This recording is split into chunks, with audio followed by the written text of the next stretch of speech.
אומרים ששלמה המלך ידע את שפת החיות, אבל יכול להיות שהחיות יבינו את השפה שלנו? האמת היא שתקשורת לא תמיד זקוקה למילים. מחקר של פרופסור מרביאן מאוניברסיטת UCLA גילה, רק 7% מהתקשורת שלנו מבוססת על מילים. כל השאר, 93% מהעברת מסרים, זה שפת גוף, הבעות פנים וטון דיבור. ככה אגב תינוקות ולהבדיל בעלי חיים יכולים לקלוט אותנו דרך מה שהגוף והקול שלנו משדרים. זה מזכיר לי את השפה של אחרי נטילת ידיים ולפני המוציא, מין פנטומימה כזאת משעשעת, קולות מוזרים, הנהונים, ועדיין איכשהו כולם מבינים.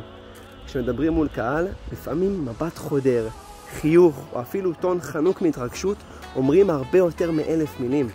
ולפעמים שפת הגוף אפילו חוסכת לכם מילים.